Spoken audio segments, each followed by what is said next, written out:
Halo semuanya, hari ini kita akan belajar ekonomi untuk pelajaran kelas 12. Hari ini ada beberapa yang akan kita bahas. Yang pertama ada jurnal penyesuaian. Apa sih itu jurnal penyesuaian? Jurnal penyesuaian adalah tahap pengisiran setelah neraca saldo. Jurnal penyesuaian maksudnya apa? Jurnal penyesuaian disusun untuk menyesuaikan saldo akun ke saldo akun yang sebenarnya. Tujuan penyusunan jurnal penyesuaian adalah untuk memisahkan akun asli dengan akun nominal. Apa jurnal penyesuaian harus dibuat? Emang penting banget? Ya, jadi enggak semuanya, hanya yang berbasis kas yang perlu, sedangkan berbasis akrual itu tidak diperlukan. Apa saja akun yang perlu disesuaikan di dalam jurnal penyesuaian? Ada 6. Yang pertama, beban dibayar di muka. Yang kedua, pendapatan diterima di muka. Yang ketiga, beban yang masih harus dibayar atau beban terutang. Yang keempat, penyusutan aktif faktur tetap. Yang kelima, pemakaian perlengkapan. Dan yang keenam, piutang pendapatan. Oke, kita masuk ke laporan keuangan. Laporan keuangan adalah catatan informasi keuangan suatu perusahaan pada suatu periode akuntansi yang dapat digunakan untuk menggambarkan kinerja perusahaan tersebut. Laporan keuangan yang lengkap biasanya terdiri dari neraca, laporan laba rugi, laporan arus khusus, dan laporan perubahan ekuitas. Kita bahas satu-satu ya. Yang pertama ada neraca. Neraca ini melaporkan kondisi aset, kewajiban, dan kepemilikan modal perusahaan tersebut. Yang kedua, ada laporan laba rugi. Ini adalah bagian dari laporan keuangan yang melaporkan informasi tentang kinerja operasional perusahaan. Informasi tersebut mengenai tentang pendapatan, pengeluaran, dan laba atau ruginya perusahaan pada suatu periode, lebih tepatnya untuk menunjukkan kemampuan perusahaan dalam menghasilkan uang. Yang berikutnya ada laporan arus kas, yaitu menyajikan informasi tentang laporan keuangan suatu periode akuntansi yang menunjukkan aliran masuk dan keluar uang kas perusahaan.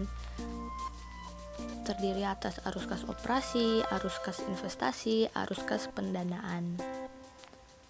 Kita masuk ke jurnal penutup. Jurnal penutup dibuat pada akhir periode akuntansi untuk menutup akun-akun nominal yang sementara. Kenapa diperlukan jurnal penutup? Ya karena untuk menutup saldo yang terdapat pada semua perkiraan sementara, sehingga saldo perkiraan menjadi nol. Jurnal penutup adalah jurnal yang dibuat pada akhir periode akuntansi untuk menutup akun-akun nominal sementara.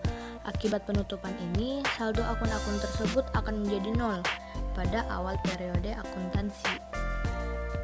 Tujuan dan fungsi jurnal penutup: yang pertama, menutup saldo yang terdapat pada semua perkiraan sementara sehingga perkiraan tersebut menjadi nol. Yang kedua, agar saldo akun modal menunjukkan jumlah yang sesuai dengan keadaan pada akhir periode, sehingga saldo akun modal akan sama dengan jumlah modal akhir yang dilaporkan di neraca. Yang ketiga, memisahkan transaksi akun pendapatan dan beban agar tidak bercampur dengan jumlah nominal dari pendapatan dan beban pada tahun selanjutnya. Nah, bagaimana cara buatnya? Jurnal penutup dibuat ketika laporan keuangan tahunan selesai disusun. Hal ini untuk memastikan bahwa setiap akun pendapatan dan pengeluaran memiliki saldo nol untuk memulai siklus akuntansi berikutnya, yaitu periode baru dalam sebuah perusahaan. Jurnal pembalik adalah jurnal yang berfungsi untuk membalikkan jurnal penyesuaian demi tujuan untuk membentuk akun neraca.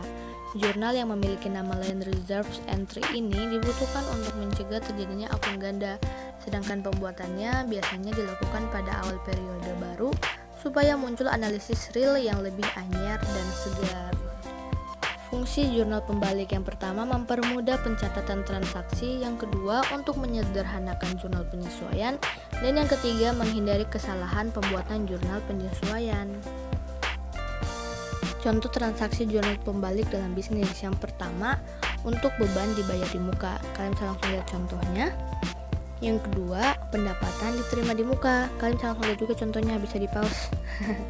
Yang ketiga, beban yang belum dibayar. Ada contohnya juga, kalian bisa lihat. Dan yang keempat terakhir, pendapatan yang belum diterima. Jadi, terima kasih semuanya yang sudah menonton video ini. Semoga dapat membantu kalian dalam belajar di rumah aja. Tetap semangat ya belajar di rumah aja. See you di next video. Bye.